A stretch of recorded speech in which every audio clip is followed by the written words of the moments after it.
As you come up to 10, that is their god. That is 10. That is the hermaphrodite. But if you stop at 9 and you skip to 11, skipping god, then you are a Luciferian. Because 11 is the number of the magician. It's the one step above. Once you have accomplished the tree of life, you are now the magician. You are one above 10. But they're doing it by skipping god. That's the symbolism of 9/11.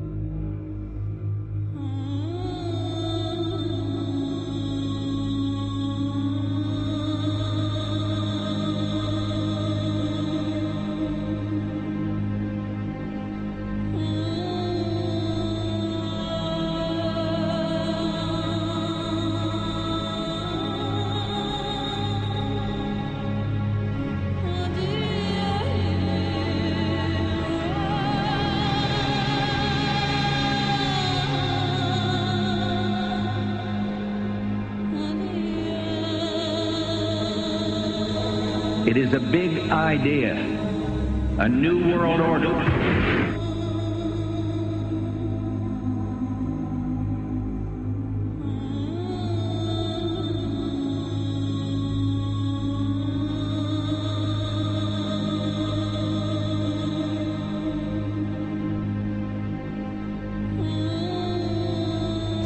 We were on assignment. We were supposed to kill two birds with one stone. In Fight Club, Project Mayhem destroys a giant bronze spherical sculpture. This seems an obvious reference to the sphere at the World Trade Center complex. Trust me, everything's gonna be fine.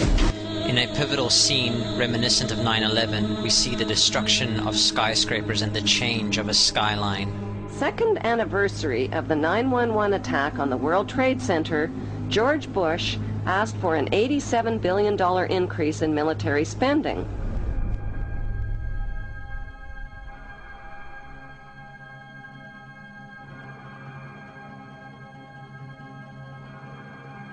In 1904, Crowley would receive the Book of the Law soon after meditating in the King's Chamber of the Great Pyramid.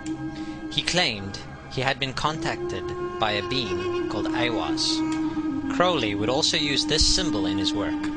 Some of its meanings are said to include a reference to the number 77 in Hebrew and a connection to the god Pan. Crowley made this drawing of a non-human intelligence he saw during a ritual. Synchronous 23 has made the connection between Aiwass and the Wizard of Oz, and has further pointed out the similarities between Crowley's grey alien-like drawing and the depiction of the projection of the Wizard of Oz in the film version. The much overlooked theory has been put forward on the internet that when we are looking at George W. Bush, we are actually seeing Aleister Crowley's grandson. I have suggested that this video footage of George W. Bush reading The Pet Goat, coinciding with the start of the 9/11 mega ritual, is in fact a dedication of the 9/11 mega ritual to the great god Pan by Aleister Crowley's grandson.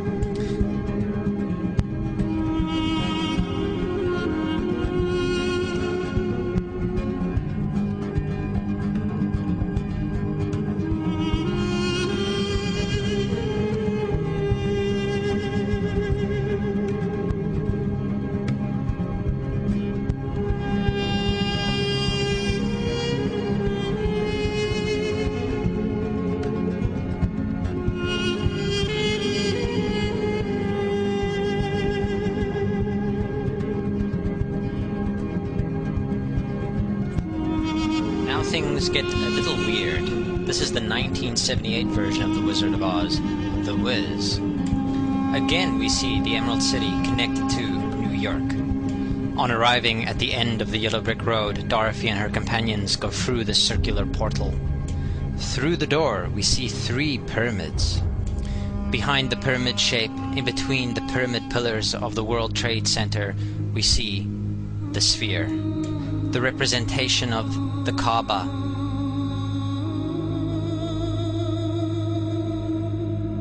The inhabitants of Oz dance around the sphere in ritualistic fashion. Fashioned in giant letters over the dome of the sphere, we see the word Oz. Oz, symbols of Pan and Aiwass, seen smack at the heart where the new Aeon was ushered in. and where the Stargate was opened.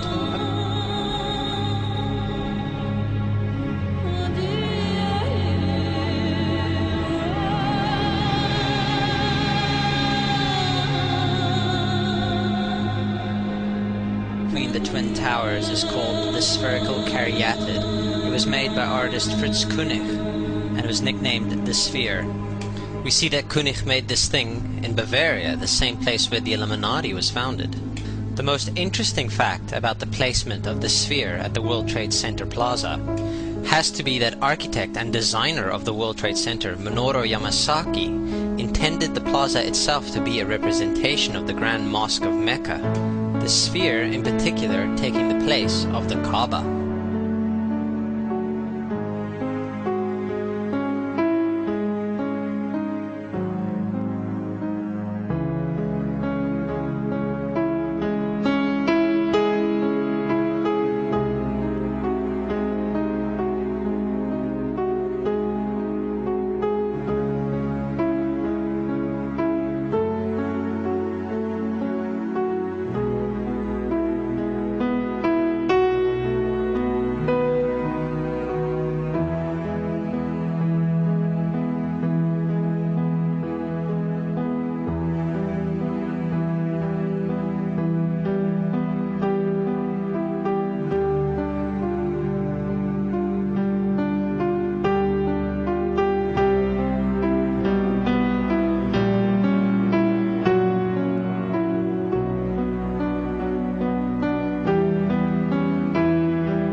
So, my friends, it's time you start placing your faith and your dedication to the one and only God, the everlasting creator of everything on earth and in the universe. He is greater than anything our minds can comprehend. Do you know how many times Muslims are required to circle the Kaaba and visit it? 7 times, each counterclockwise. Would you like to know why? You see, what binds us as humans to this life and to this dimension and to this earth is the limits of time and space. We are bound to this dimension and this reality through time and space. Hence, if one wants to leave this dimension or leave this reality, he needs to break away from time and space. So when you visit the Kaaba and you rotate counterclockwise, what is this practice actually doing? It is literally helping you elevate your soul and elevating yourself to break away from time and space so you can touch something so unique and so beautiful and so powerful that it changes your life forever. And if you don't believe me, ask anyone who has visited the Kaaba how he or she felt or how their lives have changed ever since.